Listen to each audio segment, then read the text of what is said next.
Adelante. Vale, en principio seguimos leyendo a Miguel Sánchez con La ilusión moral y Guadalupe.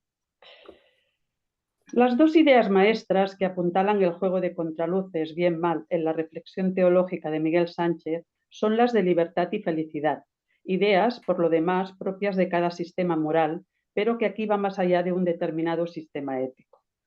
Estas dos palabras fuerza contaminan todos los razonamientos éticos de Sánchez, que se nos revela como un ferviente patriota mexicano cuando en 1640, moviendo todos los registros del amor y de la facundia tribunicia, publica su famoso sermón Elogio de San Felipe, hijo y patrono de México, llamándolo el Jesús indiano, describiendo con patético realismo su martirio y fallecimiento. Bueno, Erraron los... este es Perdón. Sí, esto es en castellano, ¿eh? O sea, es un sermón, ojo, no es en latín. Esto es de difusión de masas. A mí, con todo lo que me molesta es que se use ético y moral indistintamente. Creo que en este momento podemos pensar que ético se refiere a la eticidad, o sea, a la cultura material, a la eticità, al etos aristotélico, porque es como los Aristóteles, dado que está hablando de una cultura, de una protocultura protonacional mexicana, ¿no?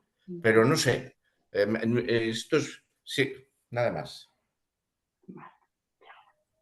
Erraron los verdugos en la cruz que le cupo el lugar de los palos donde había de estribar el crucificado inocente. Levantaron el alto aquel cruzado tronco y el cuerpo, con el peso, se deslizó a lo bajo, sirviendo las argollas de los pies, del cuello y de las manos de particulares verdugos, pues con las uñas se lastimó las piernas descarnándose hasta los huesos, y la del cuello ahogándole, en cuyas ansias y dulces agonías comenzó a pronunciar el nombre de Jesús. Jesús, Jesús, Jesús, clamaba con instancias, ocasionándose con ellas las de sus enemigos, que por taparle la boca, a que no pronunciase, corriendo a toda prisa, uno de los verdugos con una lanza, rompe el sagrado pecho con 3 golpes todos penetrantes, pues muere al primero. Bueno, este Jesús indiano, a ver, Filipinas era colonia de México, ¿eh? O sea, Filipinas era una subcolonia. Y entonces la evangelización de Japón y de China se había hecho desde Goa, los jesuitas, y se hacía también desde Filipinas. Entonces, este es un mexicano, bueno, un mestizo, si mal no recuerdo, este San Felipe, porque hace mucho que no, que con un grupo forma parte de un grupo de misioneros que va a Japón y entonces son ejecutados por predicar una religión extranjera, ¿no? Entonces, este es el asunto. Verdaderamente hablar de dulce agonía es facundia, como él dice, como dice muy bien. Una agonía nunca es dulce. Sí, porque he leído que muere en Japón, en Nagasaki. O sea, él estaba... Exacto. Sí. De esta forma muere Felipe de Jesús, buena tierra por ser pedazo de tierra. Y aquí está preanunciando ya ideas abstractas y continuadas su visión guadalupana, que más tarde, en 1648, hará extensas y metafóricas en su obra principal, Imagen de la Virgen María, Madre de Dios de Guadalupe, milagrosamente aparecida en la Ciudad de México, celebrada en su historia con la profecía del capítulo 12 del Apocalipsis. Es una obra que desde los primeros versículos del Apocalipsis 12 hace aparecer de golpe la imagen de Guadalupe como expresión plástica de la mujer del Apocalipsis. Una gran señal aparece en el cielo, una mujer vestida del sol con la luna bajo sus pies y una corona de 12 estrellas sobre su cabeza. Estos versículos han sido raíz de la riquísima iconografía guadalupanista, pero le dieron a la mujer 2 alas del águila grande para volar al desierto, a su lugar, lejos de la serpiente, donde tiene que ser alimentada un tiempo y tiempos y medio tiempo. El Bueno, Apocalipsis... un momento, sobre la guadalupana, A ver, la imagen de Guadalupe sí que tiene muchísimos elementos iconográficos laterales y indios, pero la Virgen de Guadalupe es como la Inmaculada Concepción. Y en realidad es un modelo medieval, o sea, es como la Inmaculada de Murillo, ¿eh? Y es un modelo medieval flamenco alemán, que es el modelo de vírgenes sin niño, ¿eh?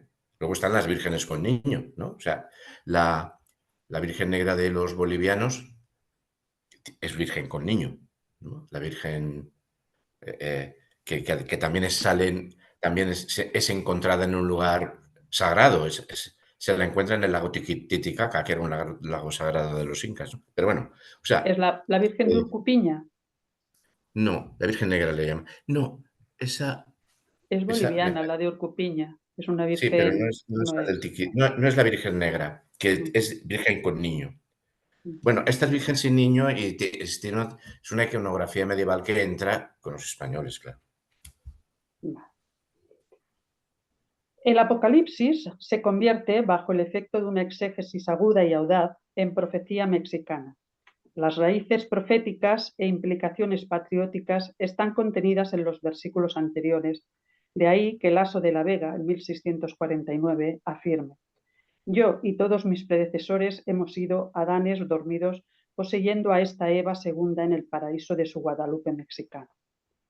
Y es que Miguel Sánchez, ante todo, da una raíz profética, cuya resonancia escatológica tomará toda su importancia un siglo más tarde, en un periodo en que renació la espera milenarista.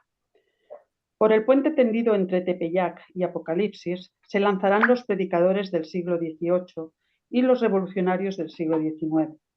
Si María vivió en la montaña del Sion, esto no autoriza a llamar así al monte de Guadalupe, originaria de este país y primera mujer criolla. En el plano profético, el tiempo de la historia es abolido. Guadalupe es mexicana desde toda la eternidad. Así queda fundado el mito del paraíso, que se expresará posteriormente en la obra de Sigüenza y Góngora, Sor Juana y otros que glosaron y embellecieron a Guadalupe. Miguel Sánchez, pues, se nos aparece como fundador de la patria mexicana.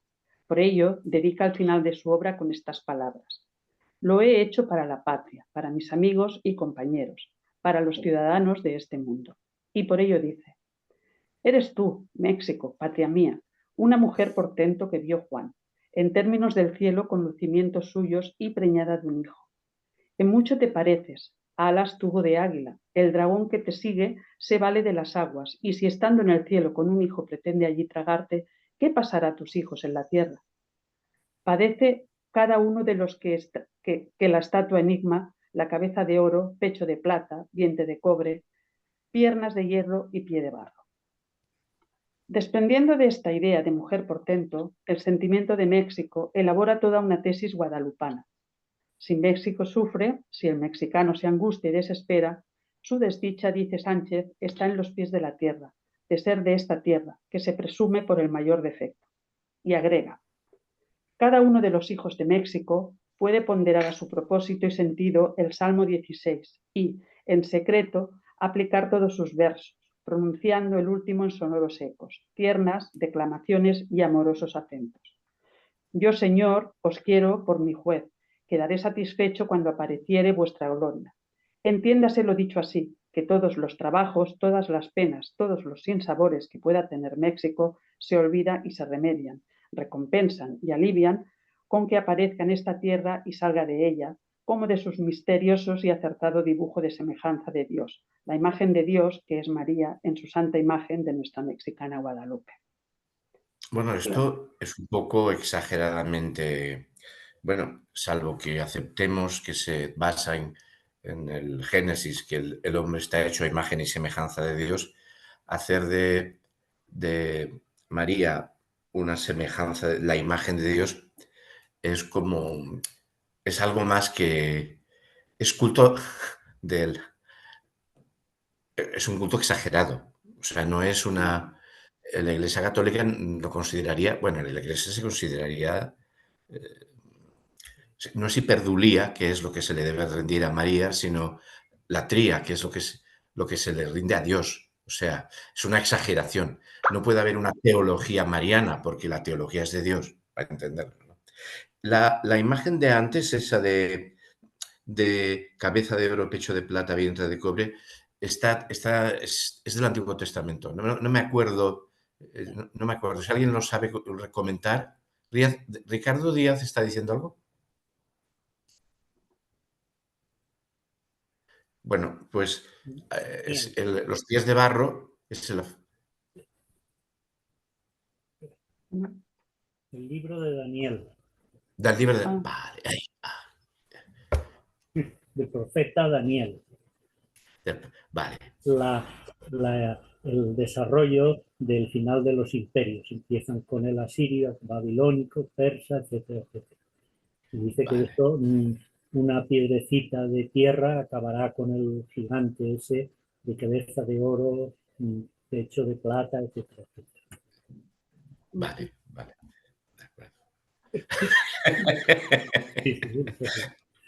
La piedrecita la interpretación cristiana es que es la iglesia naciente, ¿no? Cristo sería, más o menos. La alegoría sería esa, ¿no? Sí, sí.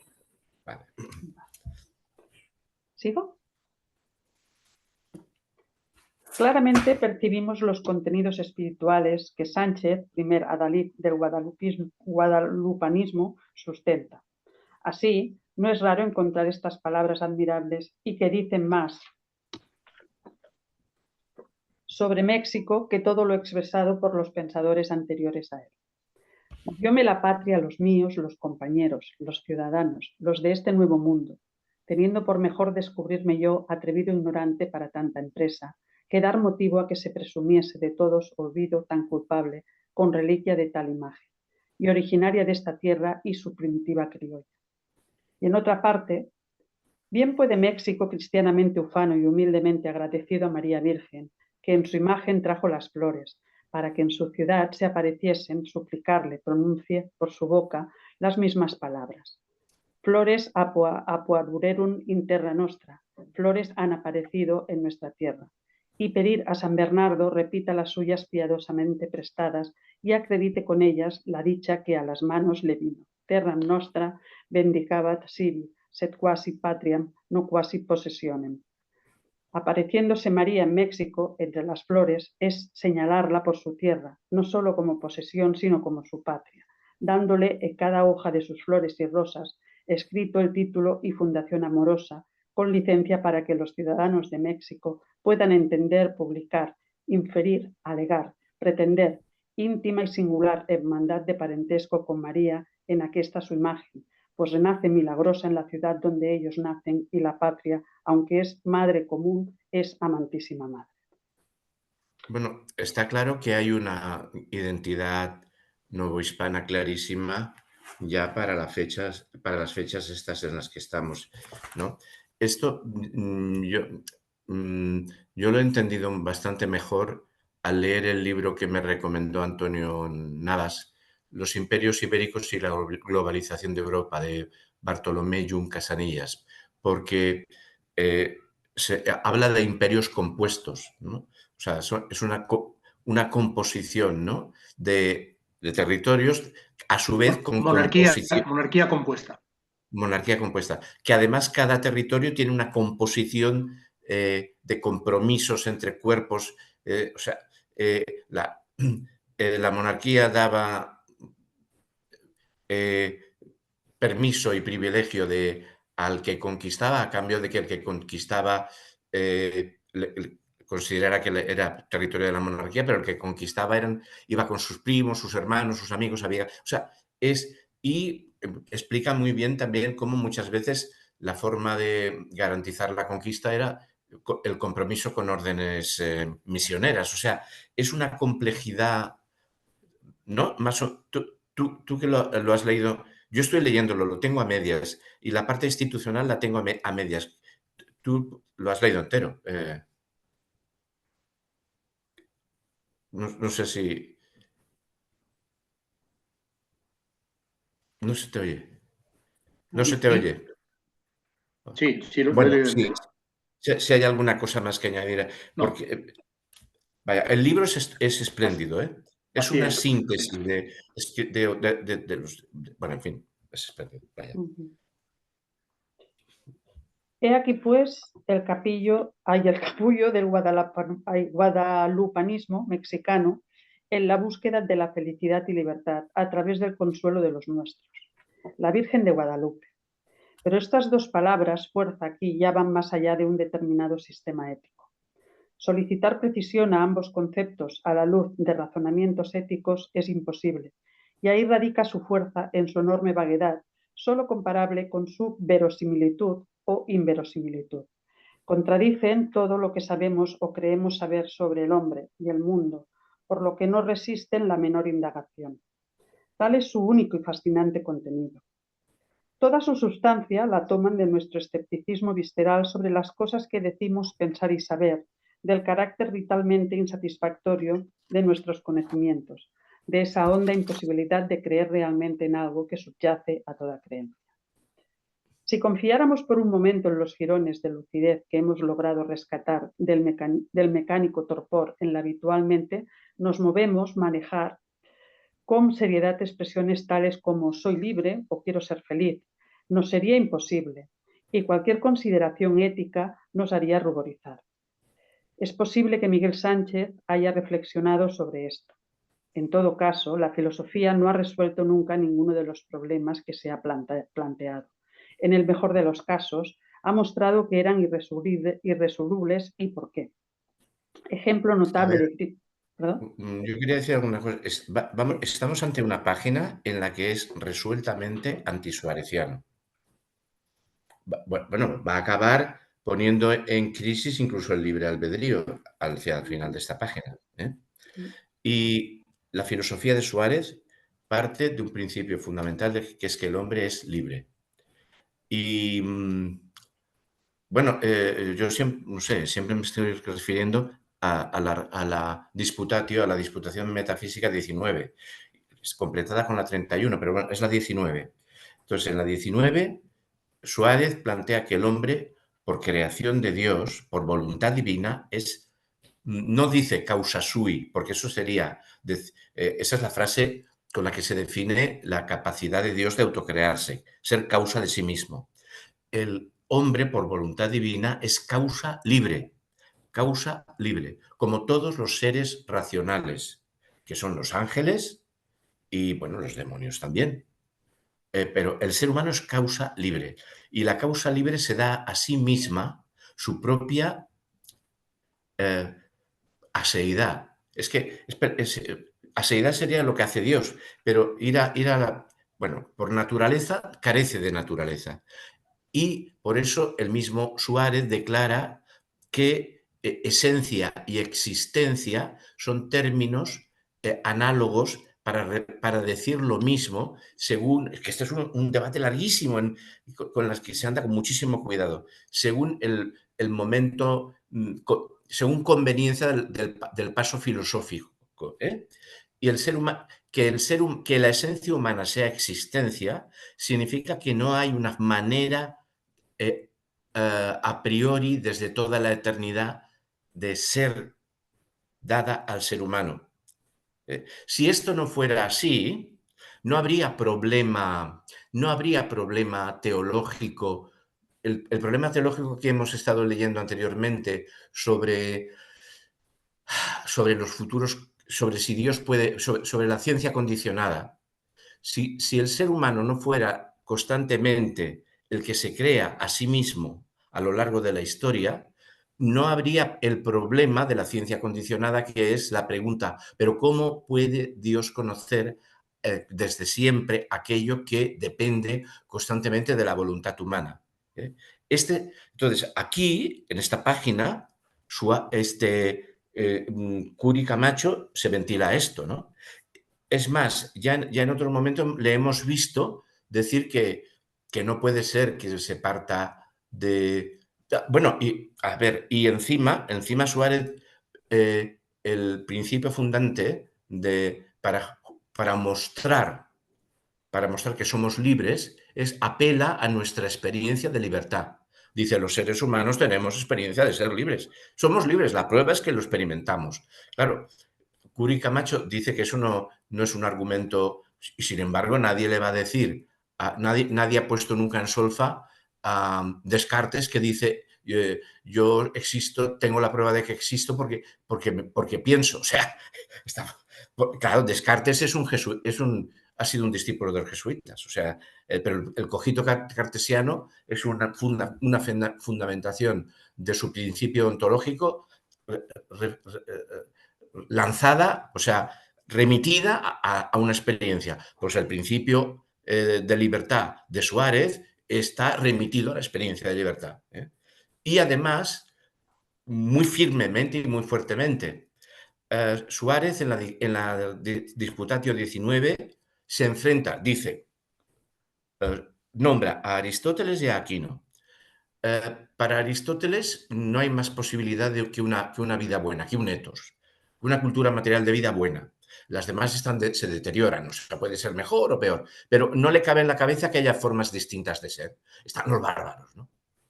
Bueno, por eso Aristóteles, eso lo dice siempre, deliberamos sobre los objetivos y sobre los procedimientos, sobre los medios y sobre los recursos, jamás sobre los fines. El telos, o sea, lo que es la vida buena, tú eres ciudadano, tú eres, bueno, es fijo. Pues Suárez dice, Aristóteles y Aquino dicen que no se puede deliberar sobre los fines. Yo digo que sí. Lo dice, a cara de perro. No lo dice, se puede deliberar, o sea, podemos deliberar sobre los fines. Y eso es una confrontación, o sea, es el reconocimiento de que puede haber culturas materiales de vida distintas, todas buenas entre sí. Eso también lo vamos a ver negado ahora. Más adelante, cuando nos encontremos con la reflexión sobre la moral minus probabilis, vamos a encontrarnos que los jesuitas han desarrollado incluso morales de ese tipo, ¿no? O sea,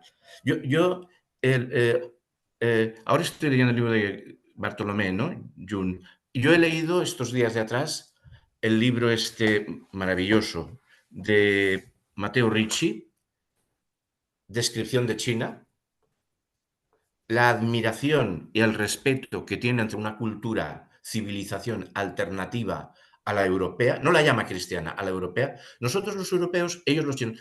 Y él dice que para que haya cristiandad en China, habrá de haber curas chinos. No porque sean más simpáticos, sino porque solamente ellos podrán hacer la gran síntesis. Bueno, es una cosa asombrosa. Es una cosa asombrosa, ¿eh? Asombrosa. El respeto al otro. Es una cosa asombrosa. Perdonad, ¿eh? O sea, el entusiasmo. Este libro está editado en Editorial Trota y no es muy... Bueno, Matteo Ricci fue recibido en la ciudad prohibida por el emperador. Es un misionero, muere allí porque una vez eran aceptados, no se podía... Una vez una persona era aceptada como ciudadano en China, no podía salir ya de China. O sea, y él es aceptado, claro. Bueno. Vale. Uy, sigo. Ejemplo notable de crítica concluyente, esto es, de análisis que muestra todos los engaños y aporías del uso de una palabra, es el estudio de Schopenhauer, dedica al concepto de libre albedrío. Schopenhauer, en su libro, logra algo similar al objetivo que se proponen, sin éxito, semejantes los seguidores del último Wittgenstein, purificarnos del hechizo que una palabra ejercía sobre nuestro entendimiento. Pero la lucidez catártica es insostenible por mucho tiempo, y en cuanto se debilita el hechizo, vuelve a triunfar. Ser libre supone no pertenecer al mundo y a las cosas, está fuera del ámbito de lo dado, supone que no hay nada efectiva y gratuitamente dado. Decir soy libre significa soy capaz de pensar algo, mi conducta, fuera del encadenamiento causal y, juntamente, fuera del puro azar de lo dado. El libre albedrío permanece furiosamente embiscado en la causalidad, por más que coloca la radicalidad de su origen fuera de ella. A ver, para Suárez, el ser humano puede, ante cualquier situación, hacer una cosa, hacer otra, incluso la opuesta, o no hacer nada. tiene la libertad, esto está escrito así, en la Relectio 19, que es la Relectio de la libertad. Bueno, esto no tiene nada que ver, bueno, más bien es una confrontación. El Schopenhauer lo que dice es, un ser humano puede decidir libremente lo que quiere, pero no puede querer sino lo que quiere. O sea, es una libertad predeterminada por un predestinamiento de naturaleza o de esencialidad, ¿no? Pues claro, la apertura de Suárez es que nosotros nos dotamos de nuestras eticidades, ¿no? Y claro que eso, bueno, esto es, verdaderamente, esto es, bueno, ¿Sí?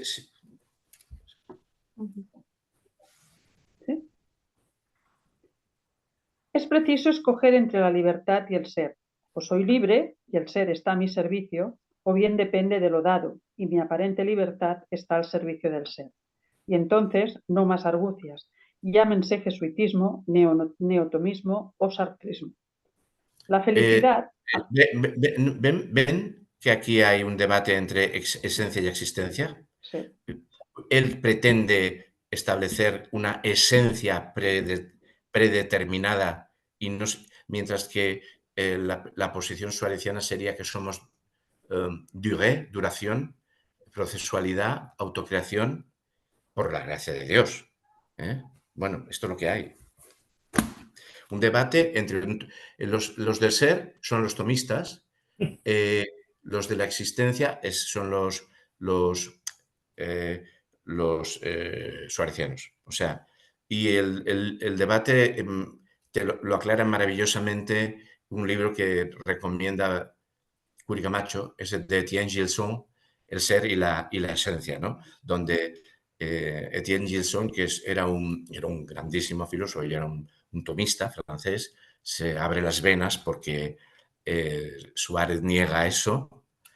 Suárez niega Suárez dice que el ser humano es un esente, un ser que se da a sí mismo constantemente su ser, un esente, habla de, bueno, de participio, o sea, de gerundio, y que es así el drama de la filosofía de la contemporaneidad es haber adoptado la escolástica, eso lo dice un tomista, la escolástica suareciana en lugar de la escolástica de Santo Tomás. Pero es el debate entre el ser y la esencia. Sí, la esencia como tomada como, no como nombre, como dice Suárez, la esencia se puede tomar como nombre, ¿no? Pero la palabra esencia se puede tomar también como, nosotros diríamos gerundio, ¿no? Ellos decían, allí pone participio, el gerundio, lo que está siendo, lo que está dándose a sí mismo la posibilidad de ser. Y eso es negar la esencia y yo no me atrevería a decir que eso es existencialismo, porque sería mezclar muchas cosas, yo qué sé, ¿no? El existencialismo del siglo XX, pero que eso es la grandeza revolucionaria de Suárez y habla de la filosofía de la contemporaneidad, está claro, ¿no? Y este es el debate, vaya. La felicidad es lo que merece el hombre que emplea su libertad para hacer el bien. Tal es el axioma ético por excelencia.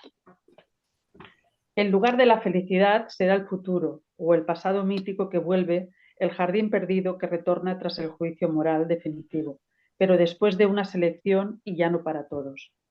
La filosofía no tiene su patria en ningún futuro, ni siquiera en esa utopía que con sospechosa generosidad conceden los mastines guardianes a los críticos lúdicos de lo establecido. El filósofo siempre habla del hic et nunc, no sabe hablar de nada más. Pero la conflagración que nos aflige, guerras, terremotos, hambre, no conoce término.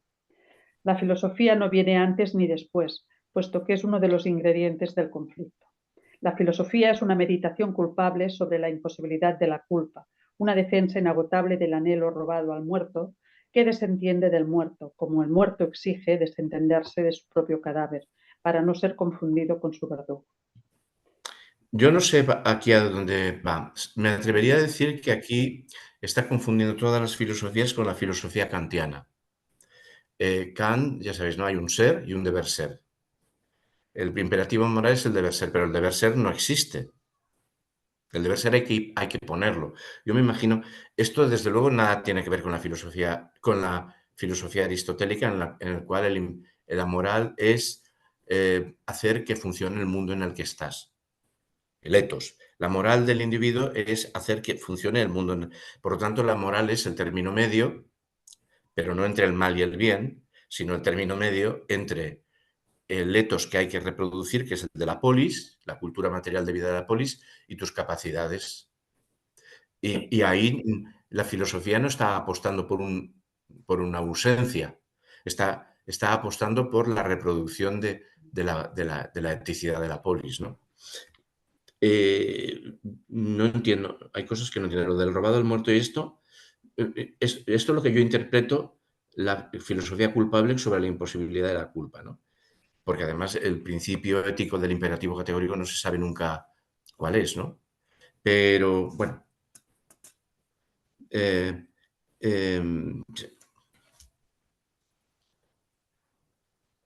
Y para Aristóteles la felicidad está en el presente. Para Aristóteles la felicidad está en la polis. La eudaimonía no está en el futuro, sino la felicidad está en el presente. Y la felicidad es inherente a la acción. Que luego, me parece que por alguna parte, la felicidad es una sensación inherente a la actividad. Porque el ser humano es un ser activo y si no actúa, se pudre, ¿vale? Pero si actúa, y para ser activo hay que tener una salud moderadamente aceptable y no vivir en la miseria. El ser humano aristotélico es activo y obtiene la felicidad. Esto es la ética nicomaquia, ¿no? O sea, la felicidad no es para el futuro, sino para el presente.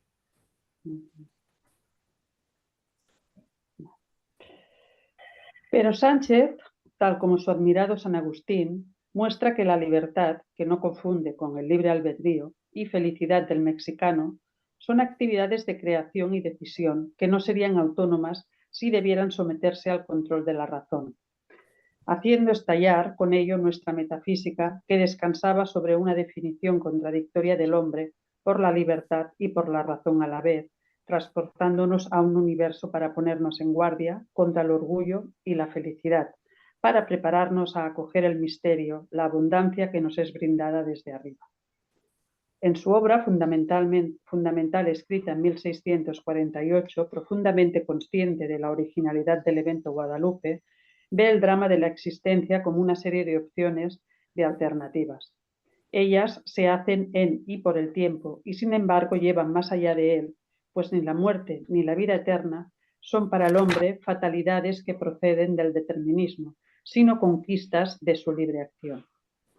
Es clara la impronta filosófica de San Agustín. Y uno ve... ¿No? Yo no lo veo, pero bueno. A ver, el señor este es de un optimismo, el texto, Nueva España, la Virgen, ha nacido entre nosotros, es un canto de optimismo y de ilusión por una cultura, ¿no?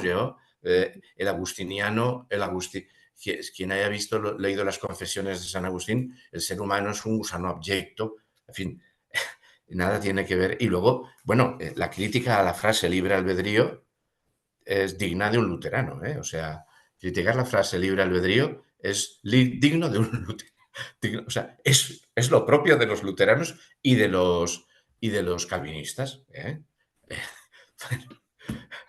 Bueno. Y uno ve cómo se inserta aquí el amor a México. Nadie que haya nacido en esta tierra debe renunciar a construirla. La nueva sociedad es guadalupana, lo necesita y con ello se defiende y se da sentido existencial. La conquista del siglo XVI adquiere sentido para el creyente del siglo XVII. Desde aquí, durante 200 años, entre 1560 y 1760, teniendo como fondo la guadalupana, una cultura nace, un continente católico emerge con una fe nueva que era y es, objetivamente, una inmensa realidad social. Por ello cobra relevancia la consideración siguiente de Sánchez. Si Dios, para la primera imagen suya que había de aparecer en la tierra, Adán, por veneración y estimación, quiso prevenir de tan acertado dibujo del ser humano, aquí hablando a lo piadoso y discurriendo a lo tierno, podremos asentir y decir que siendo María Virgen la imagen más perfecta y copiada del original de Dios, y siendo la suya en nuestro mexicano Guadalupe tan milagroso en las circunstancias y tan primero en esta tierra, previno, dispuso y obró su dibujo primoroso en esta tierra, México, conquistada a tan gloriosos fines, ganada para que apareciese imagen tan de Dios. La conquista de esta tierra era porque en ella había de aparecerse María Virgen en su santa imagen de Guadalupe. Bueno, yo creo que esto es una exaltación optimista de Nueva España. Es decir, Sí, la satisfacción de un criollo de su mundo, ¿no? sí, Esto sí, sí. tiene poco de... Esto más bien... Bueno, en fin. Es, gracias a la conquista ha podido renacer uno. Bueno, él es... Claro, ellos son fruto de la conquista, eso Sí, está sí, claro. claro. Sí, eso. Bueno, después de todas las citas anteriores, paréceme injusto olvidar a mente tan lúcida como la de este insigne criollo, capaz de intuir genialmente lo que su nación sentía. En Su nación. 1985, cuando la Ciudad de México fue desgarrada por un movimiento telúrico, la gente fue a la Basílica de Guadalupe a pedir por sus muertos, heridos o desaparecidos.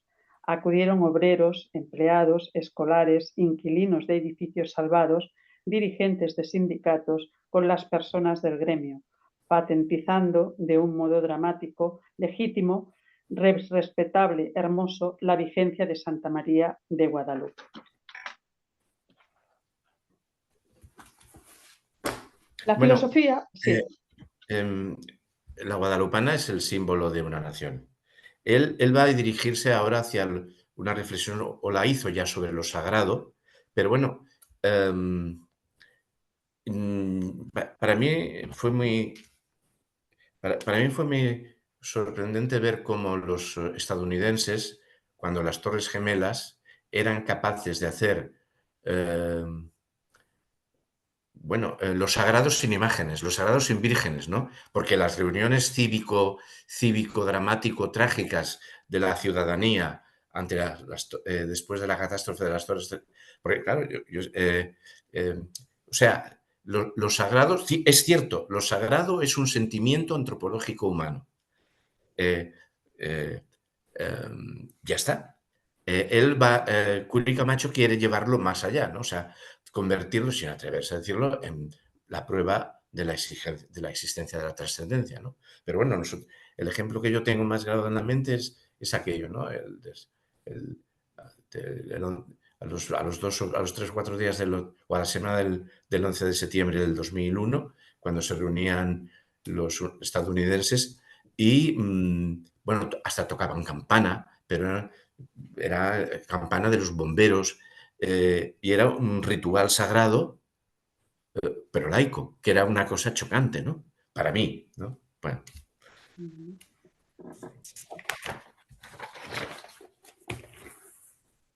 Ay, que me he perdido. A ver. La filosofía, en cambio, aquí, que me he despistado. Bueno, la filosofía, en cambio, se encuentra en gran dificultad para sostener un discurso ético que parte de la ignorancia y carece de puntos de apoyo previo en los que apuntale sus recomendaciones. Su tarea, más bien, consiste en demostrar lo infundado de cualquier recomendación y liberar al sujeto de sus ligaduras del deber ser. La moral supone que lo que es no es suficiente, algo le falta al ser para llegar a ser lo que debiera ser. Tal es la falta... Disculpad, esto es Kant. Un deber ser que no se sabe cuál es, pero esto es Kant. Sí. No es Aristóteles, vaya. Tal es la falta, la culpa original. Toda falta es falta de ser. Algo que debiera estar presente ha sido escamoteado, eludido. La moral mide la ausencia, el hueco resultante. Pero la naturaleza de tal falta es filosóficamente inconcretable y aquí radica precisamente el fracaso de todas las fundamentaciones de la moral que las filosofías han tratado de proporcionar.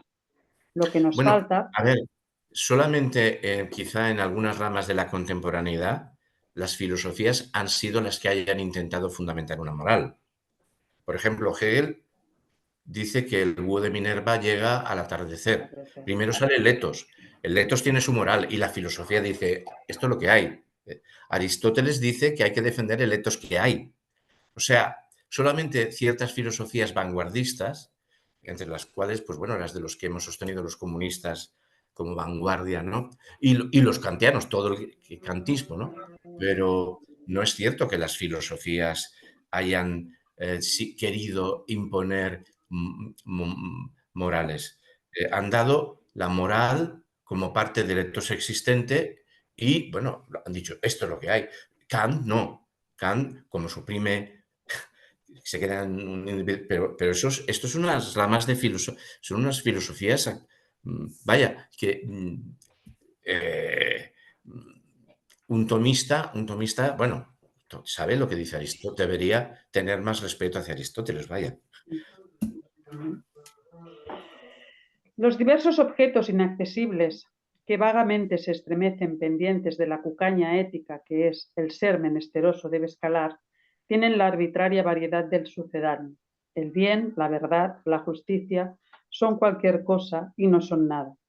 El desayuno matutino, la puñalada al tirano, el amor fugitivo de la tarde o la mano tendida al amigo en desgracia, la fraternidad conmovedora de los mexicanos en los días del desastre asísmico. Lo que puede concretarse es pobre y arbitrario. Las grandes mayúsculas son inconvincentes, huecas. Solo perdura la insatisfacción que ignora sus motivos y no recuerda su nombre. Es cierto que los actos extraordinarios de ayuda a los compatriotas en desgracia los acuden a uno y súbitamente lo desprenden del estadio anterior existencial, Kierkegaard. Pero algo falta. No puede decirse que al hombre le falta algo ni que padezca, y debe contentarse con un ser incompleto.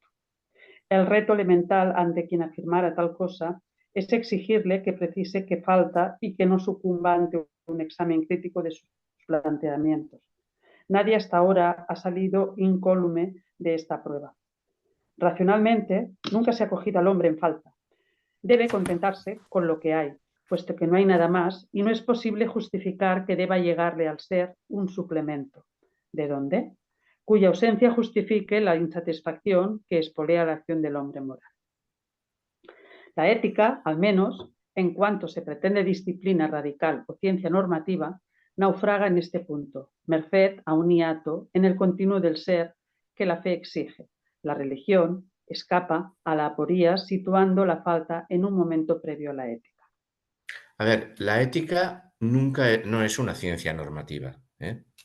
La ética, en todo caso, es una... Pero es que esto mismo, esta misma crítica que le hace puede hacerle a la ética filosófica, tiene que hacérsela a su propio discurso. ¿Cuál es el nombre que tiene el discurso? ¿Cómo denominamos al discurso que está elaborando Curi Camacho? El discurso que está elaborando Curi Camacho se llama teología. Y no hay ninguna teología que pueda fundamentar una moral. Son las religiones, en todo caso, las que han organizado, han religado y han elaborado culturalmente morales. O sea, la filosofía está tan fuera del corpus cultural como la teología está fuera del corpus religioso, cultural religioso. O sea, yo manejo el término religioso como religación, como culturas materiales, ¿no? Una ciencia normativa. Una ciencia normativa sería que la filosofía, a partir de unos postulados, fuera capaz de elaborar lo que es el comportamiento que tenemos que hacer. Bueno, eso lo normal es que los aristotélicos no lo hacen, Hegel no lo hace, muchísimas filosofías no lo hacen, y las propias teologías no pueden hacerlo. Son, en todo caso, las religiones las que elaboran, no la teología. Y esto es un discurso teológico. O sea, él tiene ese mismo problema que le achaca, en todo caso. Bueno, una teología que hiciera normatividad moral sería la teología poniéndose por encima de la religión de la que se dice reflexionar, ¿no? Del mismo modo que sentimos la orfandad antes de tener conciencia de nuestra filiación, el pecado es anterior a nuestras faltas y crímenes, anterior a la moral. Estamos en falta porque en efecto algo nos falta que no es moral. Es insuficiencia original. El pecado es poco ser. Somos culpables porque somos mortales. Frente a Dios, que es el ser perfecto, todos los seres, sin excluir a los ángeles y a los hombres, son defectuosos.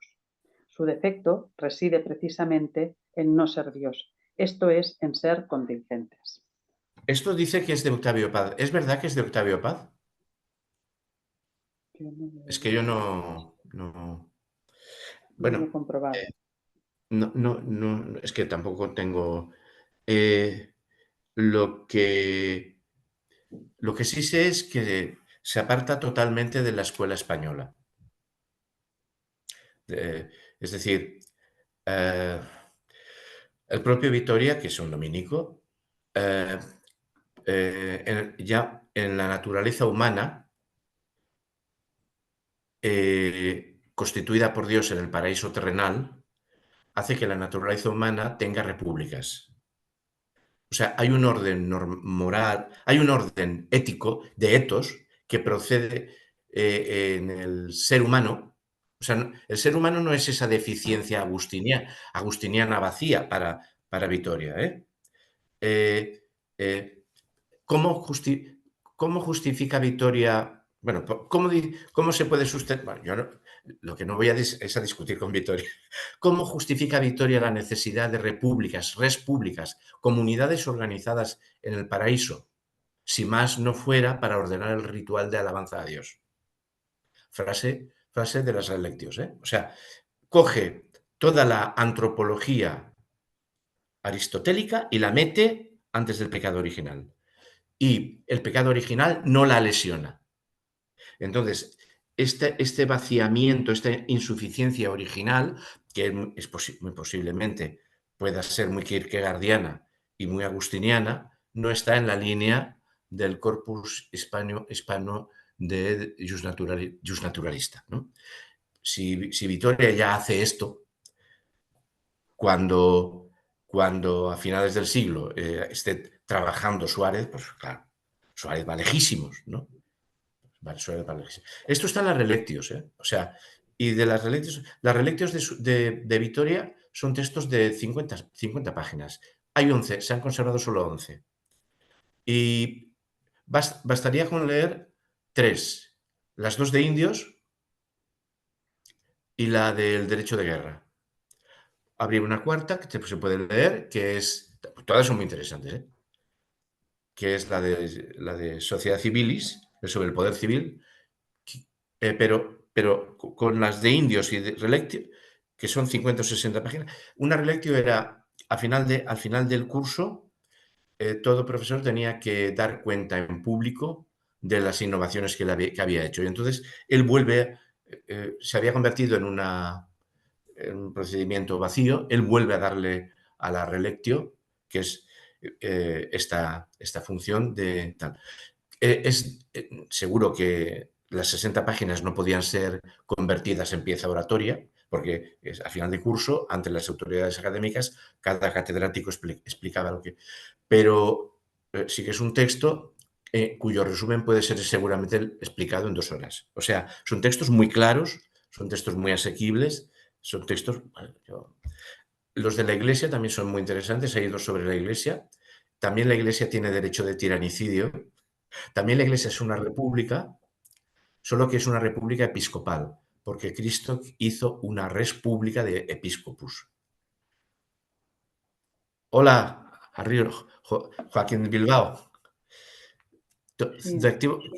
No la leo, no la puedo leer. Es de Octavio vale, Paz, sí. Vale.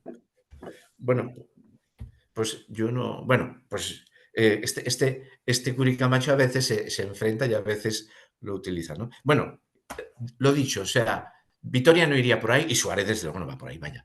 Todo, 33, el ser y el tiempo. Joder. Vale.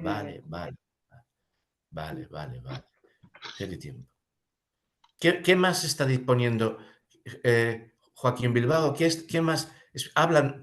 ¿Qué has visto que está aquí de ser y tiempo? No, que en la cita de Octavio Paz hace una referencia a Ser y Tiempo. Ah, vale. Vale, El, vale. No me lo va. Vale. O sea, es un existencialismo, claro. en sentido estricto, nada permite inferir que falta y poco ser sean lo mismo que pecado original. El análisis del ser deudor no prueba nada ni en pro ni en contra de la posibilidad de pecado. Eso es de Heidegger, Vale. Sí, citado sí, por se Octavio suena Paz. muchísimo a lo que estamos leyendo. Claro. Muchas gracias. Ujú. Sigo. Esta exclusión del hombre del plano ser y el consecuente sometimiento al ser, que sumamente se corresponde con la aceptación de la función simbólica, el acatamiento del nombre del Padre, por el que nos incorporamos al laberinto del habla, según Jacques Lacan. Lo que nos falta es el significante original, que siempre escapa precisamente porque fundamenta, pero cuya falta nos incorpora a la normatividad lingüística.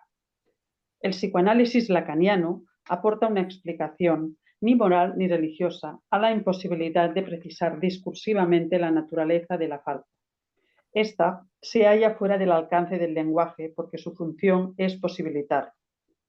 No puede hablarse de lo que permite hablar. El falo que Lacan definió como privación o falta del ser es el símbolo de este trazo de unión siempre ausente que nos remite a la raíz misma de la demanda amorosa, a la que se reducirá la insatisfacción moral, ese otro que burla y significa la necesidad de complemento que revela, ratifica, esquiva y desea mi yo. Se trata de la bipolaridad estructural de la conciencia que la opacidad y esclerosis del sujeto moral ignora. Guadalupe, y obviamente la religiosidad toda, llena esta falta rozando las antitéticas fronteras de la filosofía y la religión, proponiéndonos otro conocimiento, no científico ni alógico, porque ese conocimiento exige un cambio de naturaleza, una conversión. Así, Guadalupe, el otro conocimiento, abre las puertas de la otra realidad a condición de que el mexicano se vuelva otro, o como el psicoanálisis diría, ubicarse en la otra escena. Guadalupe será así para el México del siglo XVIII, del siglo XIX, el redescubrimiento del mexicano y su defensa, nuevo conocimiento de la mexicanidad y nueva conversión. El Bueno, en mexicano, este párrafo yo veo una autocontradicción. Al principio, Guadalupe y el catolicismo generan la mexicanidad y en este momento la mexicanidad se siente generada por los mexicanos, por los mexicanos, los novohispanos, se siente simbolizada en la guadalupana, que son dos posiciones distintas. Por lo demás, en la tradición de, bueno, religación es comunidad religada activa que genera su propia cultura material de vida. Y yo creo que lo tenían muy claro estos jesuitas que intentan incorporar a las eticidades generadas por religaciones humanas el catolicismo, ¿no? O sea, el catolicismo no puede inventar una cultura, puede incorporarse, ¿no? Entonces, yo qué sé, a lo mejor digo una tontería y no era así, ¿no? Pero creo que porque el intento de bueno, sí, que la misa se dijera en chino clásico, eso está claro. Que la misa se dijera con sake y con arroz, eso yo lo había leído, pero a lo mejor no es verdad. Es un intento de incorporar a las eticidades, o sea, no es un intento de construir una eticidad, sino pero claro, eso significa reconocer que las eticidades todas son buenas porque el ser humano es causa libre, porque Dios lo quiso, y toda eticidad en principio es buena, ¿no? Pero esta, sí, esto sería el final del párrafo. El principio sería que la Iglesia Católica inventó la eticidad, hizo venir, generó la eticidad, ¿no? Y la Virgen de Guadalupe generó la eticidad mexicana, ¿no? Son dos cosas distintas, yo creo que... Vale. Esta es la nueva experiencia mexicana, parte central de la vida de los hombres y mujeres, tan vital y constitutiva como el trabajo y el lenguaje. Ahora ya no es sentirse y saberse solos en el mundo, es sentirse partes del mundo. Es un desprendimiento del yo que somos o creemos ser, hacia el otro que también somos y que siempre es distinto de nosotros. Es un horizonte ontológico hermenéutico que nos hace interrogar más allá del puro nivel descriptivo. Como método fenomenológico, únicamente hemos descrito el mito y la creencia, es decir, las formas de comportamiento, de lenguaje y de sentimiento por las que el mexicano apunta a lo sagrado. Pero si la fenomenología puede permanecer en este nivel descriptivo, la repetición reflexiva del trabajo de interpretación lleva más lejos. Al comprenderse a sí mismo y por los signos de lo sagrado, el hombre opera el más radical desprendimiento de sí mismo. Es una desapropiación que excede la que Hegel exige en su teleología de las figuras, fenomenología del espíritu, y la que el psicoanálisis también exige en cuanto a que perdamos la conciencia a fin de encontrar el yo auténtico. En ambos, psicoanálisis y teleología del espíritu, se manifiesta un acto regresivo y progresivo respectivamente de los que el ser humano puede disponer al comprenderlos. Ya no es lo mismo con lo sagrado. Lo sagrado designa simbólicamente el alfa de todo psicoanálisis o estructuralismo y la omega de toda la teleología. De esta alfa y de esta omega el ser humano no puede disponer. Lo sagrado interpela al hombre. No entiendo, o sea, aquí hay una mezcla muy, o sea, es un texto, supongo que ultra cargado, el que Curi Camacho quiere responder en todas las direcciones y se me escapa, ¿no? De hecho, el comprendernos a nosotros mismos como hombres está en el estoicismo y es una filosofía que surge gracias al imperio romano. Comprendernos a nosotros mismos como hombres sin abandonar nuestra cultura romana es lo que hace un estoico cuando dice que la humanidad, los chinos también son seres humanos, pero estamos hablando del estoicismo, que es la filosofía que crea el concepto naturaleza humana y crea una divina providencia. Una divina providencia, una. Esa es la filosofía estoica. Y de hecho, cuando nosotros, no sé, bueno, iba a abrir un debate, o sea, la ontología del ser humano es un nivel conceptual muy abstracto que nos permite a todos considerarnos seres humanos con independencia de que seamos que seamos de distintas eticidades, ¿no? Y que sepamos y que lleguemos a comprender que a menudo no nos comprendemos y hagamos el esfuerzo hermenéutico, dado que he hablado de hermenéutica, la filosofía hermenéutica es el intento de aproximar los horizontes de sentido, ¿no? Bueno, pues yo creo pero esto más que nada es que este texto me obliga a mí a decir lo que pienso, pero no acabo de entender lo que quiere decir este texto. ¿Por dónde quiere ir? Bueno, claro, a lo sagrado como un más allá, ¿no? Pero no le veo la hilación, o sea, no, seguro que la tiene, pero no le veo, es tan parte destructiva, pars destruens de todo, que no le acabo, bueno. Lo sagrado interpela al hombre y en esta interpelación se anuncia como aquello que dispone de su ser, existencia, porque lo establece absolutamente, justamente como esfuerzo y deseo de ser. Pues el deseo de ser, insisto, en el ser hombre no es otra cosa que la interpelación de lo sagrado. Deseo de ser fundado desde el principio radical de ese ser, como acto originario del ser. En el tiempo, la baza de las creencias hunde sus raíces en el complejo mundo sincrético prehispánico-hispánico. En el espacio, el fenómeno sigue informando a la psique colectiva nacional, dándole una visión del mundo, del transmundo, una escatología, una teología, un ritual. Las sucesivas ideologías que han penetrado en México, por las que matamos y nos matan, desde el liberalismo del siglo XIX al marxismo del siglo XX, desde la pura facticidad, pensamiento débil y blandorro, al esteticismo postfilosófico, tienen la vida efímera. No así el campo de lo sagrado, que ha nutrido y enriquecido la sensibilidad e imaginación de indios, mestizos, criollos desde el siglo XVI.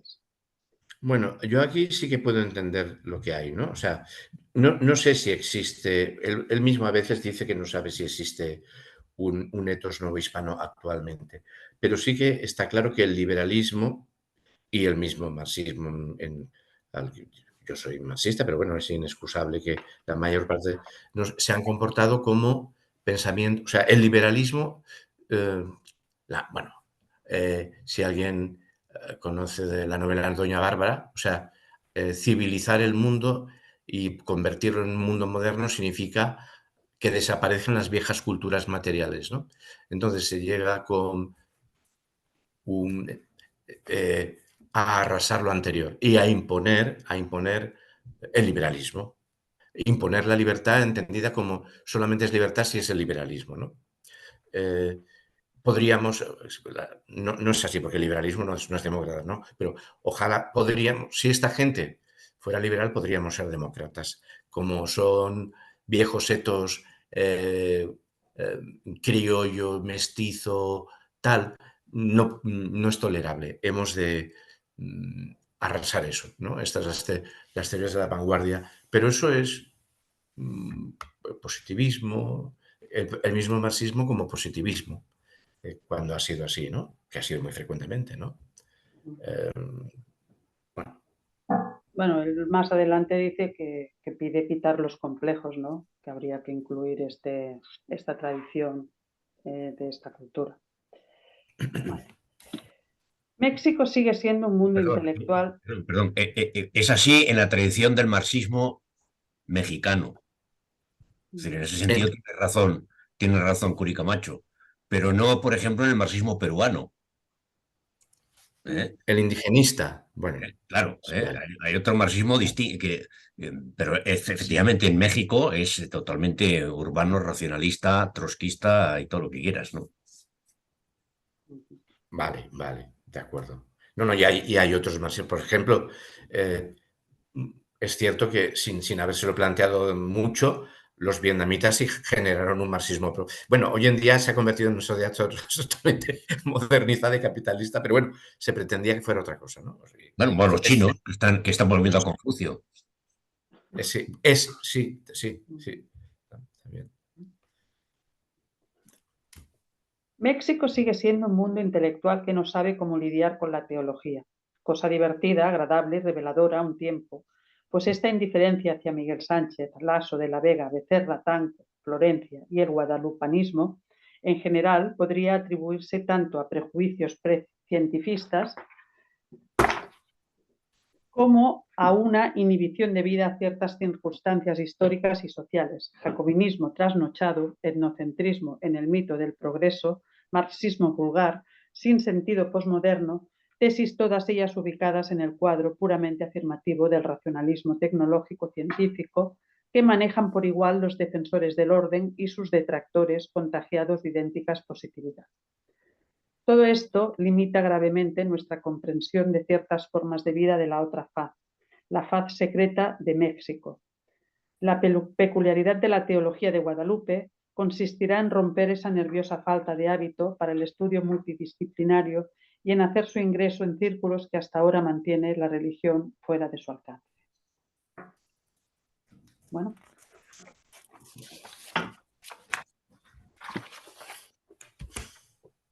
¿Algo más a comentar? Pues empezamos ahora con un sermón de Andrés Arce Miranda, con el título del capítulo, En la mayor mentira, la mejor verdad. ¿Quién creyera que la mejor mentira nos habla de dar a conocer la mejor verdad que hoy nos refiere el Evangelio? Acordaos de vuestra historia o escuchad vuestras fábulas. En ella nos refieren las dos más graves y mejores historiadores de Indias, Joseph de Acosta y Fray Juan de Torquemada. El demonio capital, enemigo del linaje humano, entre otros gentílicos, ritos e idolátricas ceremonias con este nuevo mundo, traía engañados a nuestros abuelos. Uno era el más plausible, el que adoraba cada año en México, en el gran templo adoratorio Ahuaca del dios Huitzilopochtli, en el 6º mes llamado Exacualitzli, que corresponde a nuestro mayo. Formaban de maíz tostado, bledos y otros granos comestibles una estatua de la figura de un hombre amasada con sangre de niños para significar en su inocencia la del dios que la figura representaba. Teniendo por infeliz al que no participase que de alguna partícula de aquella comida que llamaban teocualo, que quiere decir Dios es comido o comida divina, remataba esta función una plática, sermón que hacía uno de aquellos ministros abominables exhortando a la devoción de tan sacrilegia comunión. Esto es lo que creyeron, esto es lo que observaron vuestros abuelos en aquella tupida tiniebla de la idolatría, en que los tenía ciegos el demonio. Pero vosotros debéis creer que en aquel pan sacramentado está no una mentira deidad de Huitzilopochtli, sino la verdadera de un Dios humanado, hecho comida por nuestro amor. Caro mea vea est, quibus et sanguis meus vere et potus. Verdaderamente mi carne es cibus, comida, mi sangre es verdadero potior bebida. Bueno, He aquí las primeras frases de un sermón de Andrés Arce y Miranda, predicado a los naturales y demás feligresía de la parroquia de Santa Cruz de la Puebla de Los Ángeles, el miércoles de la infraoctava de Corpus del año de 1739. Arce y Miranda, revestido de honores y cargos, colegial real de oposición en Sagrada Teología del Real y más antiguo Colegio de San Ildefonso de México, abogado de la Real Audiencia, examinador y sinodal de su obispado. Se complace en contraponer el sacramento católico de la comunión al diabólico teocualo o Dios que se come de los antiguos mexicanos. Si los sermones de Arce y Miranda no fuesen más que retórica vacua y retorcido barroquismo, diría que poco nos puede enseñar sobre la evolución de la Iglesia a mediados del siglo XVIII, como sobre una multitud este señor era muy importante, porque hace el sermón del jueves del Corpus.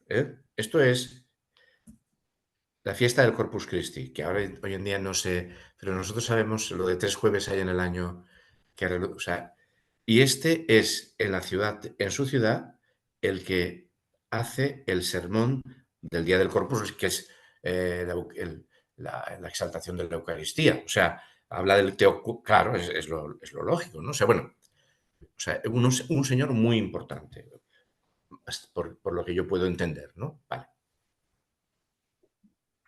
Como sobre una multitud de instituciones e ideas o personas. Pero en este prodigioso sermonario hay algo más que una parcela de la historia eclesiástica y religiosa de Ciochesca. Hay una extraordinaria mina de hechos e ideas, memorias de un hombre y una época. Retrato de Arce y Miranda. En primer plano, el hombre, el autor de estos sermones. Un hombre que no intenta esbozar para la posteridad un gran y aparatoso retrato de sí mismo, pero sus sermones nos lo pintan, que duda cabe, a pequeñas pinceladas precisas y abundantes, no necesariamente a la manera de su prologuista, Joan Josep de Eguiara y Eguren, quien dice: cada uno es un sermón porque cada cual es bueno, y muy bueno como arte del gran entendimiento con que lo dotó Dios y de la fecundidad que ha comunicado, por beneficio del mismo Dios, su continuado estudio y laudabilísima aplicación al noble ejercicio de las letras.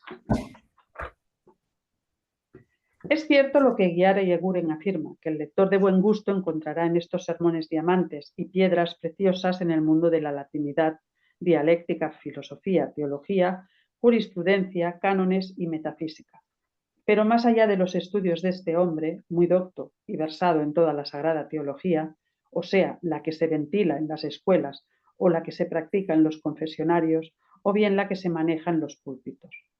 Lo que encontramos es una personalidad tan rica en matices diversos que traduce con más fidelidad una realidad cambiante que una o dos efigies solemnes y minuciosas. En todo caso, para el historiador, el filósofo y el psicólogo, el provecho es evidente. Sermones para una contribución a la historia religiosa y cultural de la Nueva España. Sin duda alguna, y Arce Miranda ha sido uno de los artífices más activos de esta historia. ¿Cómo no quedar impresionados ante el particular aspecto que ofrecería, gráficamente traducida a nuestra vista, su evolución o más exactamente su vida? Este hombre, que no se cree obligado a adoptar las posiciones enérgicas, ha estado durante largo tiempo obsesionado por un triple desvelo: el estudio constante, el guardarse de las novedades que pasan por las verdades y la rutina que pasa por tradición.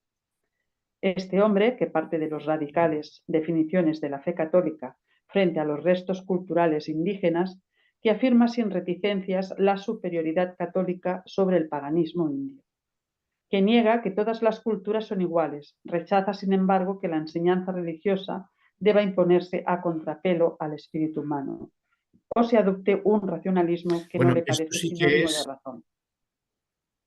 esto sí que es contrapuesto al esfuerzo por lo menos del grueso de los jesuitas suarecianos. Con independencia de que en las culturas pueda haber comportamientos inmorales, referido a una moral que podría ser el decálogo, que es considerada por Vitoria. El decálogo es considerado por Vitoria justnaturalismo.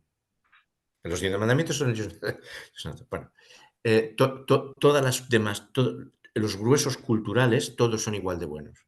Es decir, que Matteo Ricci se vista y asuma las costumbres culturales de los mandarines, es aceptar la bondad de esa cultura, ¿eh?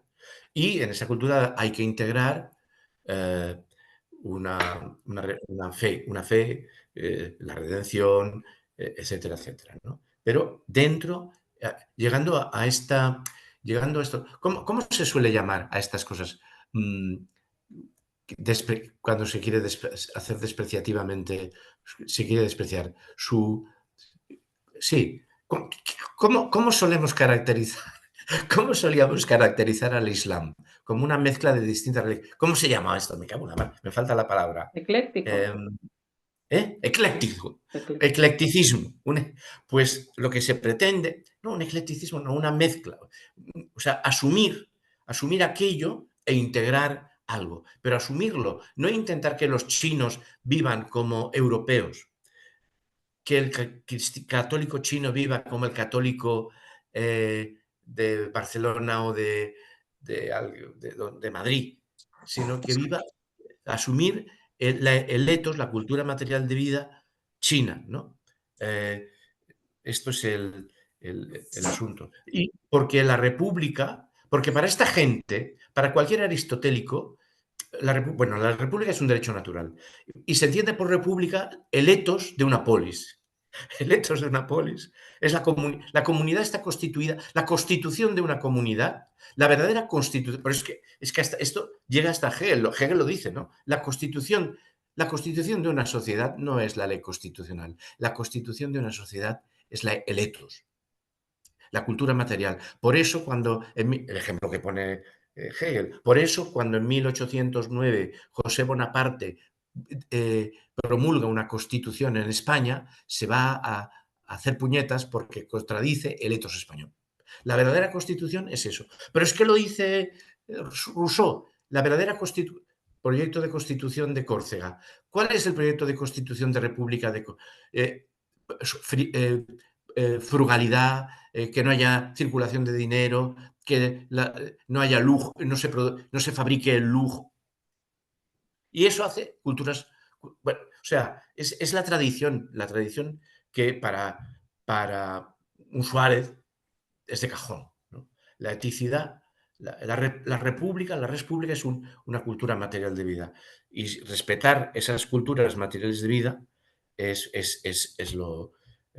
incorporando la religión católica y llegando a una nueva síntesis, e intentando que se entienda, darse a entender, ¿no? Claro, eso en una cultura que no tiene idea de Dios, el Señor del cielo, bueno, el Señor del cielo es el emperador, pero el cielo es, bueno, en fin, hay religiones, pero no hay idea de divinidad. Es la tarea que ellos intentan forjar, que es impresionante. Bueno, ya digo, a mí me ha impresionado mucho el libro escrito por Matteo Ricci. Disculpad, pero esto, ¿no? O sea, no es cierto que ellos estén por imponer una cultura. No. Matteo Ricci, además, por primera vez, yo pensaba que el término europeo aparecía en Europa como denominación después de la guerra de los 30 años, ¿no? Pues no. Él dice, nosotros los europeos, porque el libro lo está escribiendo para Europa, para que entendamos el mundo chino. Dice, los europeos, y nos entiende como una eticidad, ¿no? Bueno, esa es una metedura de pata que yo había cometido alguna vez que escribí una cosa. Bueno. Y toca una cuestión embarazosa que llega hasta nosotros. ¿Hasta qué punto es recomendable el respeto a las civilizaciones diferentes a la de uno, sin caer en puro relativismo o indiferencia ante el temor de que lo acusen a uno de intervencionista o de bárbaro? Y es que Arce y Miranda formula un deseo siempre presente, servir ante todo a la gran institución, para conservar en el mundo la substancia misma de la verdad que le fue confiada. Por el mes de mayo celebraba vuestros antiguos mexicanos aquella su fiesta del Tecualo. Pero en este mismo tiempo nuestra Santa Madre Iglesia, trocando aquellos supersticiosos ritos en verdadero culto de nuestra sagrada religión, celebra con título del Corpus a Cristo sacramentado hecho comida para nosotros. Texto directo, no matizado y difícil a veces de comprender para un hijo del siglo XX, acostumbrado a las frases de que todas las culturas son iguales, porque Arce y Miranda multiplican las citas católicas y explícitas y directas para tratar de hacer lo más obvio e inteligible posible su concepción en el orden moral e intelectual. Y si aquel ídolo, siendo una mentira deidad, fue venerado tanto por vuestros antiguos progenitores, ¿con cuánta mayor razón debéis vosotros adorar la verdadera de un Dios oculto en este sacramento? Si ellos falsamente pensaron que moría su Dios Huitzilopochtli para que comiéndole sus hijos viviesen a costa de sus vidas, sabed que esta mentira la hizo verdad Cristo Señor nuestro en este admirable sacramento. A mí me parece que la cita de este... Claro, yo no he leído todo el discurso, pero me parece que este Arce Miranda lo que pretende es llegar a una síntesis. O sea, en aquella mentira, fijaos que estaba la verdad ya. O sea, es más bien establecer continuidades rechazando esto se hacía cada 52 años, ¿no? Tengo entendido, ¿no? O sea, se pensaba que el sol perdía fuerza y había que hacer sacrificios humanos. Rechazando eso, y se amasaba eso, ¿no? Y se comía. Yo más bien siento que lo que pretende este autor es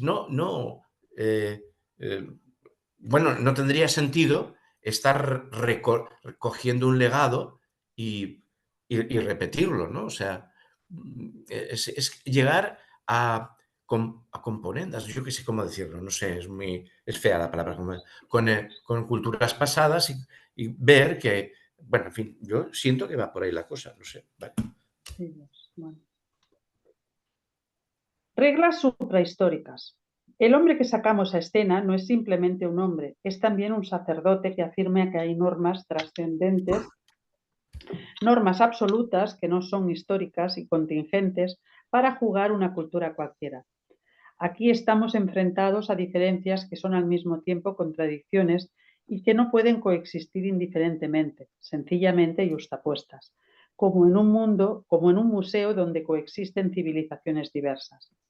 En efecto, Arce y Miranda enuncia juicios de valor sobre una cultura que se niega a morir proclamando su inferioridad intrínseca.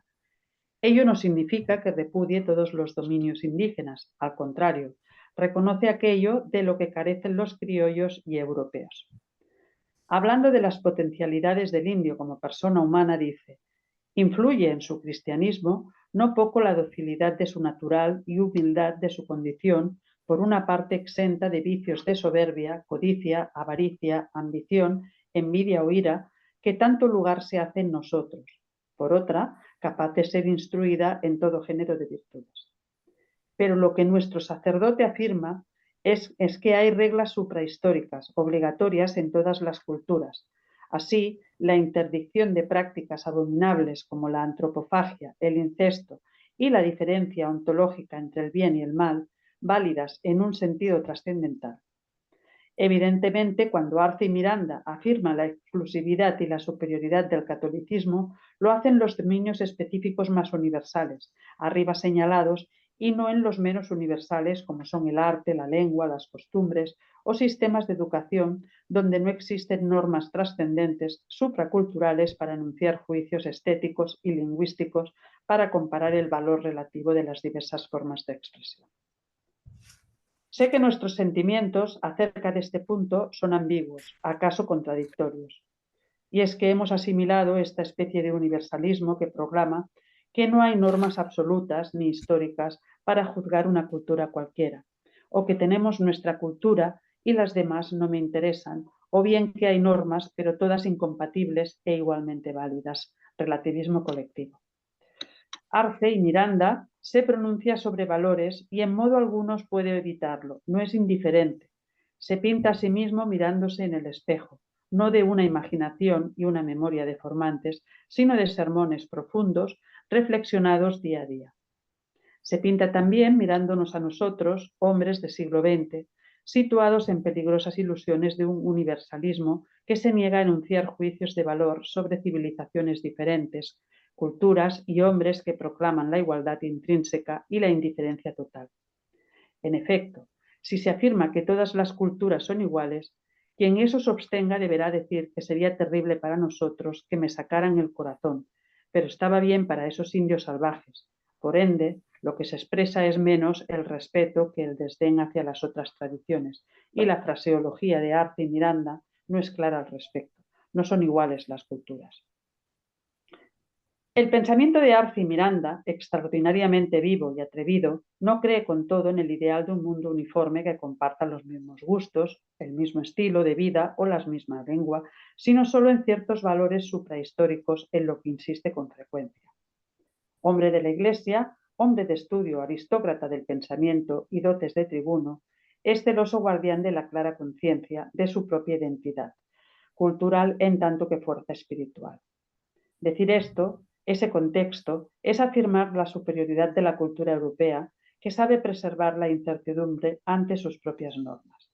Esto presupone creer que ciertos valores específicos de esa cultura no solamente deben ser defendidos, sino difundidos, y también que por definición no se dejan difundir por la violencia. Esto no es un simple juego de conceptos. Una historia como la del indio mexicano no es algo único, aislado y sin relación alguna con el universalismo cultural contemporáneo. Arce y Miranda nos explica muy bien el cómo y el por qué. En su pensamiento fluyen tesis pregonadas desde Cayetano y Vitoria, Motolinia, Quiroga y Zumárraga. El catolicismo deberá hacerse presente con mansedumbre, paciencia y poder de la palabra. Y Arce y Miranda hace acopio de todo el poder de la palabra. Hay un esfuerzo por reajustar las creencias tradicionales indígenas que pese a todo se resistían a ser profundamente modificadas con el rigor del dogmatismo teológico. Cuando afirma que el demonio hízoles creer a los míseros mexicanos que en aquel pan o masa que llamamos teocualo estaba oculto su dios Huitzilopochtli, del que falsamente creían haber nacido de madre sin padre, creer vuestros abuelos que en aquel teocualo había escondida deidad fue embuste en el demonio e idolatría en los mexicanos. Tiene como propósito no solo persuadirles de la inmoralidad de su teocualo, sino a la vez persuadirles de la inmoralidad de los sacrificios humanos. En esto no hace más que repetir lo que Vitoria hacía del sacrificio de inocentes. Bueno, yo esta cita procede de la relectio de Indis, del final de la relectio de Indis. Y fijaos, bueno, yo antes leeré otro trozo de esa misma relectio. Fijaos que la primera palabra que aparece en la primera línea aparece una palabra, tiranía. La tiranía tiene que ser combatida por el tiranicidio, porque hay 4 derechos naturales. El derecho a la libertad, el derecho a la vida y a lo que la sustenta, el derecho a la comunidad, a la res pública y el derecho de tiranicidio. Entonces, aquí lo que va a justificar Vitoria, en este texto que está aquí, es el derecho de tiranicidio. Pero yo quiero leer otro trozo, anterior. Dice, pero yo establezco la siguiente conclusión. Los príncipes cristianos, ni aun con la autoridad del Papa, pueden por fuerza apartar a los bárbaros de sus pecados contra la ley natural, ni castigarlos a causa de ellos. Se prueba, bla, bla, bla, muchísimo, pero es que además dice, pero si por esa razón tendríamos que estar destruyendo todos los reinos cristianos, porque en todos los reinos cristianos se practica, se atenta contra la ley natural y no por eso vamos a declarar la guerra a los reinos y a los reyes. Asimismo, tampoco es lícito al Papa hacer la guerra a cristianos porque sean fornicatarios o ladrones, ni siquiera porque sean sodomitas, ni tampoco por ese motivo puede confiscar sus tierras y dárselas a otros príncipes. De lo contrario, habiendo en todas las provincias muchos pecadores, los reinos no podrían cambiar todos los días. Este es el ejemplo que pone contra aquellos que están utilizando el argumento de que los indios pecan contra la naturaleza para decir que no se puede tocar esas res públicas. Yo establezco lo siguiente, los príncipes cristianos, ni aun con la autoridad del Papa, pueden por la fuerza apartar a los bárbaros de sus pecados contra la ley natural y castigarlos a causa de ellos mediante la guerra, porque entonces tendríamos que hacer guerra contra los reinos cristianos que son por igual. O sea, fijaos que en esta argumentación, que es esto se confirma porque tales pecados son más graves para los cristianos incluso, que saben que son pecado, que para los bárbaros. O sea, que habría eso, declarar la guerra para cambiar esto, sería lo primero, declarar la guerra en Europa, digamos, en Europa, ¿no? Esta es la argumentación vitoriana. Luego viene que el pueblo puede proponer nuevos señores y luego, hacia el final, en títulos legítimos por los cuales pudieron venir, se puede legítimamente haber hecho guerra, es por la tiranía. La tiranía, el derecho de tiranicidio, y si se atenta contra la vida, pero eso es otra historia, eso es un apartado final de la relectio, es un capítulo de excepciones. Yo no puedo leer la relectio entera, solamente sugiero que es posible una lectura alternativa a la que se está favoreciendo aquí y que convendría leer las relectos de Vitoria. Las relectos de Vitoria, porque va por otro lado, ¿no? Entonces, un tiranicidio, sí, atentado, si es posible, si hay un tirano que atenta contra la libertad, la vida y la república, el tiranicidio es legítimo, es el cuarto derecho. Por eso estos textos fueron prohibidos en Francia después de que Ravaillac apuñalara al rey de Francia, ejerciendo tiranicidio, ¿no? En el siglo XVI. El libro sobre el tiranicidio es Juan de Mariana, que es otro jesuita, que escribe el libro de Juan de Mariana, no me acuerdo cómo se titula, que es Felipe II le pide a Juan de Mariana que escriba un libro para su hijo, para un reloj de príncipes para su hijo, y el libro se dedica a hacer una apología del tiranicidio del rey. Es ¿No un es libro de Regis? de Regis es de Regnum, sí, del reino se puede cometer tiranicidio contra un rey, pero hombre, un rey. Pero bueno, si el rey ha cometido tiranicidio, ¿se puede cometer tiranicidio del rey con un cuchillo? Hombre, el cuchillo es un arma vulgar y vil para un rey, pero si ha cometido tiranicidio, ¿se puede envenenar al rey? ¡Qué canallada, qué monstruosidad inyecta el veneno! Pero bueno, si el rey ha cometido tiranicidio, es una argumentación tal, ¿no? O sea, pero eso es otra cosa, es el tiranicidio. Y no solamente contra los indios del Teocualo, sino para los reyes europeos, que eso tiene su cosa, eso tiene su cosa. O sea, es un ceteris, son principios universales, ¿no? Y eso, reconocer que puestos a ver faltas contra el derecho natural, los reinos cristianos son los primeros y no nos vamos a poner en guerra por eso, porque estaríamos constantemente en guerra. Bueno, esto es lo que esta es la lectura que yo propongo y luego nadie tiene que quedar convencido de ello. Ahí está la relectio, es la primera relectio de Indis, ¿eh? Hay dos.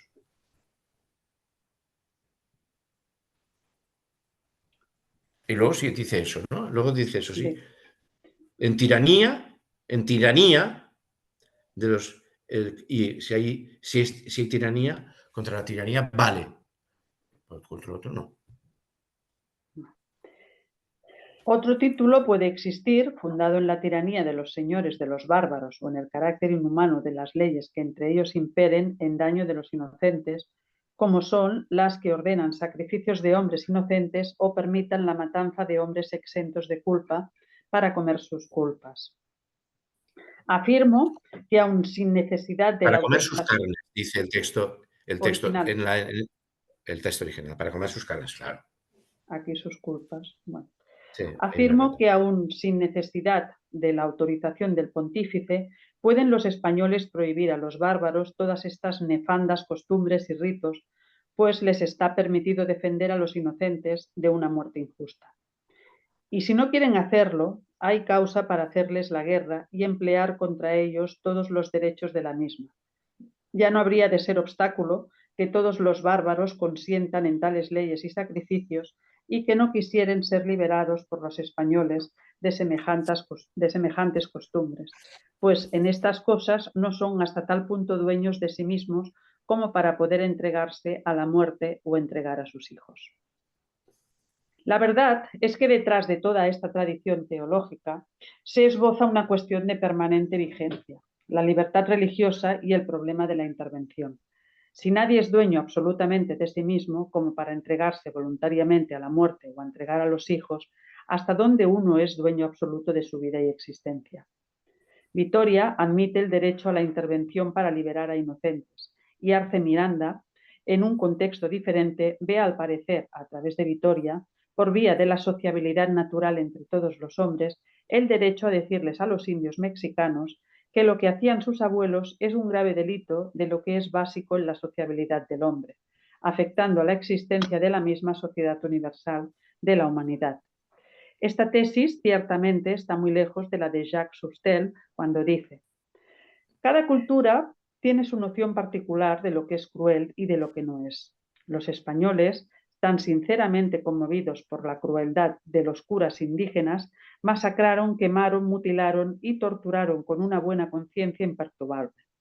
El sacrificio humano entre los aztecas no estaba inspirado ni por la crueldad ni por el odio. Era su respuesta, la única que concebían, y a la inestabilidad de un mundo constantemente amenazado.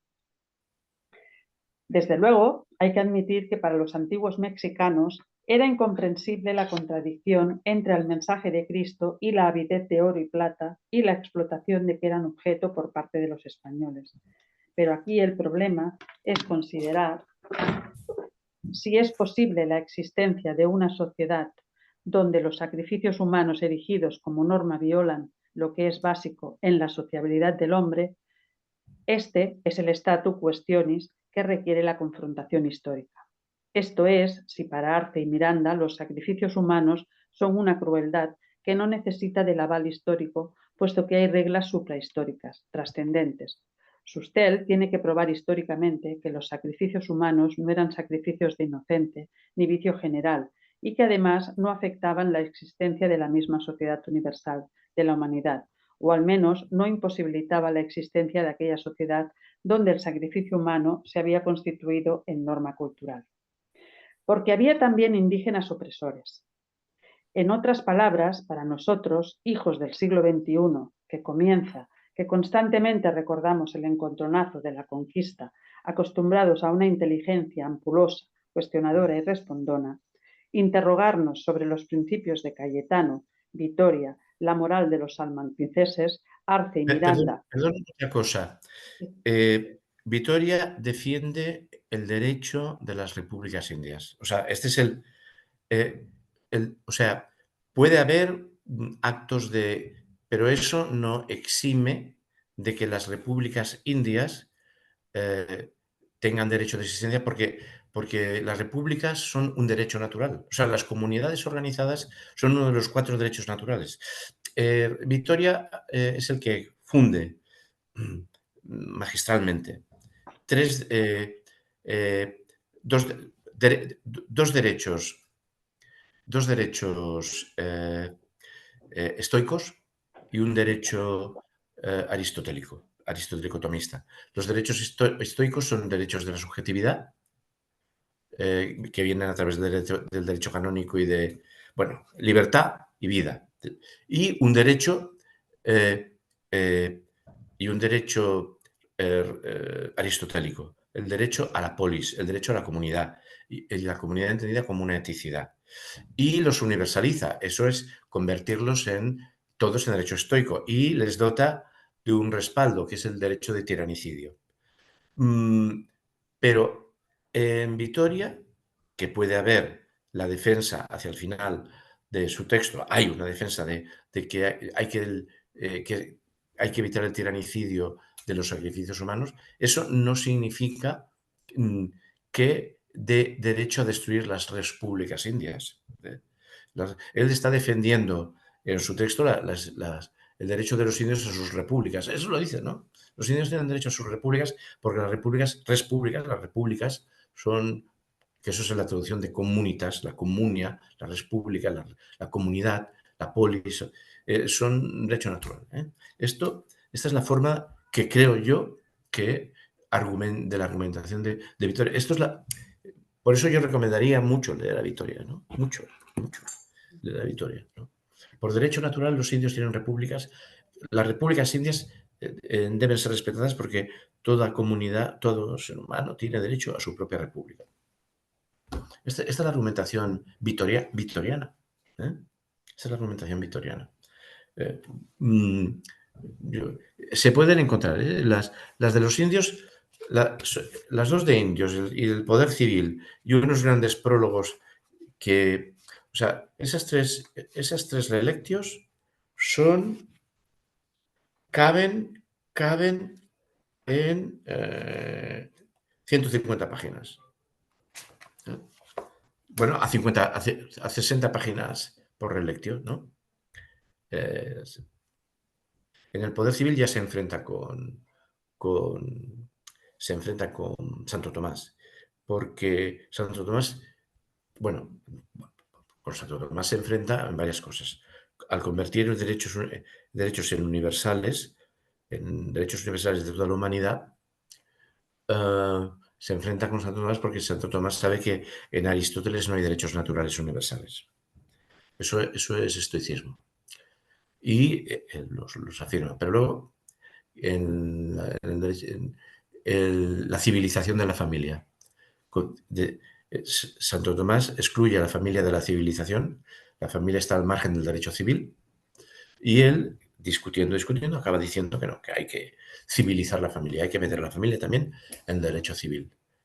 Solamente hay un derecho, el derecho civil. Eso de derecho público, derecho privado, derecho político, derecho administrativo, no existe. Derecho penal. Solamente existe un derecho, el derecho de la polis, el derecho de la ciudad, ¿no? Eso es el derecho romano, es único, y él sigue manteniéndolo, ¿no? Bueno, no hay derecho privado, no hay público, tal cual, pues esas cosas no existen. Existe un gran derecho, tal. Y en eso también ya en la primera relectio ya discute estas dos cosas a pesar de ser dominicano. Él es dominicano, ¿eh? Él es bueno, es un dominico. No es jesuita, no es de no, está antes del debate ese. Él sí que pensaba que la Iglesia, claro, él es anterior a Trento. Él sí que pensaba que la Iglesia era una república, una república episcopal. O sea, él podría ser un episcopaliano antes de la letra. Bueno, hubiera aceptado seguramente el concilio tranquilamente, ¿no? El concilio de Trento, quiero decir, ¿no? Bueno, o sea, yo sí creo que hay un mal uso de Victoria en este texto. Y someto a vuestra consideración la posibilidad de que veáis la la relectio de Indias número 1. La 2 es muy corta y la 2 es la que le causa la muerte a Vitoria, ¿no? Porque estaba prohibido, Carlos I había cerrado el debate y él se atreve a escribir una segunda relectio. Entonces, el emperador envía una carta al decano de la facultad o al rector, diciendo que incurrirá en la cólera imperial quien vuelva a tratar este tema. Y esto le dio un soponcio, lo fulminó. O sea, él tenía poca salud, le dio un soponcio, un ictus o algo así. Lo dejó claro, saber que había llegado una carta en contra de él, que se había atrevido a escribir una segunda relectio ya fuera de plazo, defendiendo a los indios, claro. Bueno, esto por añadir un poco más y que sepamos de quién estamos hablando, de Francisco de Vitoria, ¿no? Que es el fundante de la Escuela de Derecho Natural salmanticense o español. Vale, sus relectos. Vale. Bueno, pues ya acabó. Arce y Miranda o Sustel implica preguntarnos por cuestiones fundamentales de relativismo cultural, sociabilidad humana, normas históricas y no históricas, bien y mal, unidad y no de la especie, cohesión cultural humana, etc. Hasta aquí, ¿no? Hasta aquí, sí, porque ya se cambia entraríamos en la cuarta parte, la dejaríamos también a medias, pero bueno, si queréis sigo, quedan 8 minutos. No es muy largo lo que hay, pero... ¿Habíamos decidido añadir más texto o habíamos decidido que era esto? No, habíamos dicho que hasta aquí, si daba tiempo, pero en principio creo que mejor. Bueno, pues ya podemos dejarlo aquí, ¿no? Sí, Baltasar Gracián empezamos el próximo día. Exacto. Vale. ¿Y qué hacemos?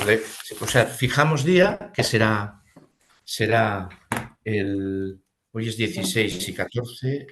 ¿Qué jueves es? 20. ¿Qué jueves?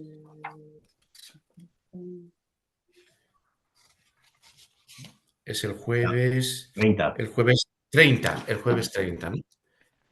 ¿Y qué fijamos? ¿30 páginas? 30 páginas, desde la 317 a la 47, a ver qué hay.